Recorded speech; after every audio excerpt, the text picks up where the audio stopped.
It is no news that the remake of Resident Evil 2 is a big success. In fact, it sold an astonishing 3 million copies just in its first week. At the time of me making this video, Capcom has announced that the Ghost Survivors DLC for the remake of Resident Evil 2 is coming out February the 15th. This expansion is going to be free and will be available for all platforms including Xbox One, PS4, and PC. I want to remind you guys that this game had just come out roughly 20 days ago and it is already getting more content added to it. Despite this free DLC being a really cool gesture from Capcom, it just really shows how successful the remake of RE2 really is. However, this video isn't going to focus on how much money Capcom is making from the remake. Instead, I want to talk about why the success of RE2 matters so much for both the Resident Evil franchise and the fans.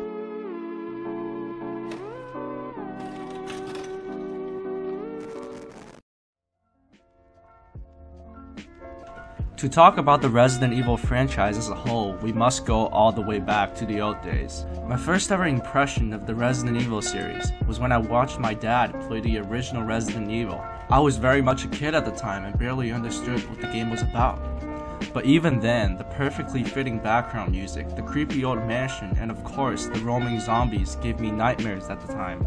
Even though I didn't play all the earlier Resident Evils, that is, the first to the third.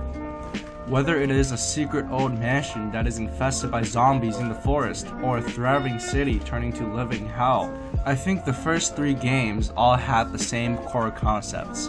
At least for me, they were all about the atmosphere it puts you in.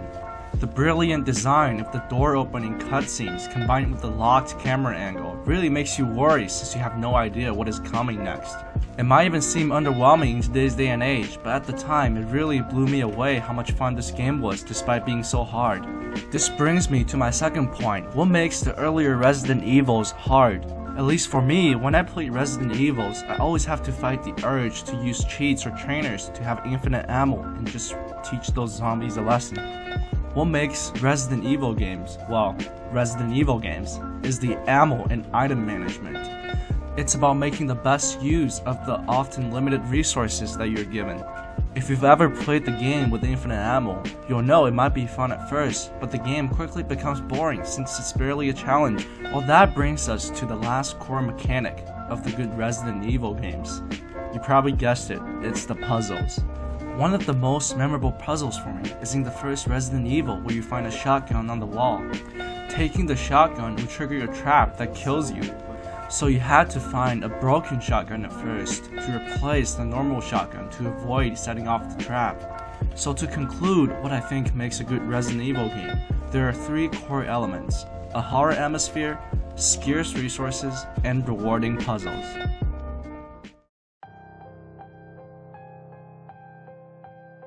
Everything changed in January 2005 when Resident Evil 4 came out as an absolute success.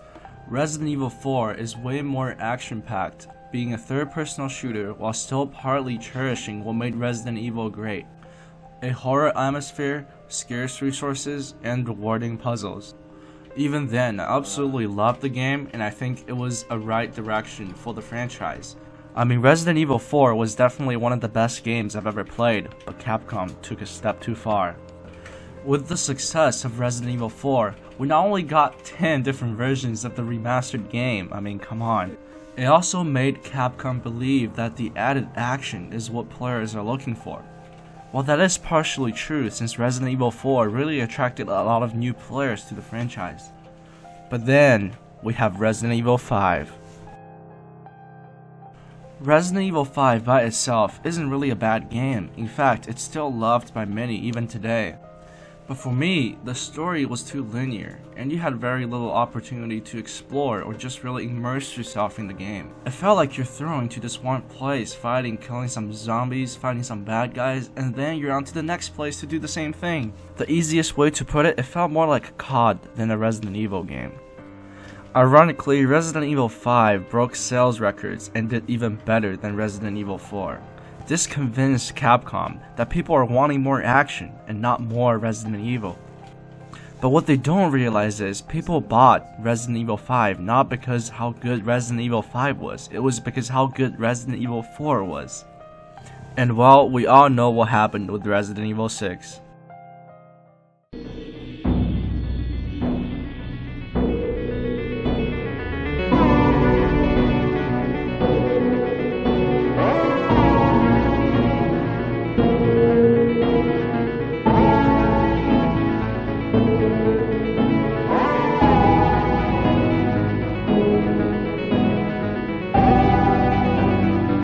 At the end of RE5, we have Chris punching a rock. Now in RE6, we have Chris jumping onto this giant mutated whatever it is, literally pulling out a piece of his bone and sticking it back in. Then we have these ridiculous scenes of cars smashing each other and exploding all over the city. Oh, and did I mention the zombies and new Kung Fu? Horror, who wants that? Scarce resources, well, I'll give you all the ammo you want. Puzzles, that's for kids. Resident Evil 6 turned out to be a big disappointment in terms of sales, and as it should have been. And we did not get Resident Evil 7 until 2017.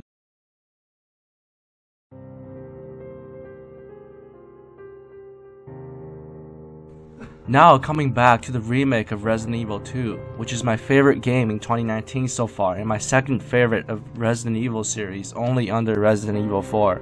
Using the new RE engine created in RE7, the game just looks stunning and it is so much fun to play. Like I said in the beginning, RE2 already sold 3 million copies just in its first week, and we can only assume that it's going to be one of, if not the best selling Resident Evil games ever.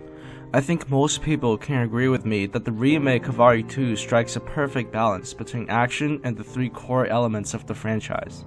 I really hope with RE2 doing good in terms of sales, it will send Capcom in the right direction with the franchise. With the lessons learned from Resident Evil 5 and 6, I think Capcom now knows exactly what Resident Evil games should be like and what the fans are looking for. With the new DLC coming out and rumors about Capcom working on a Resident Evil 3 remake on the same scale just really excites me and gives me a lot of hope and good expectations for the future of the series.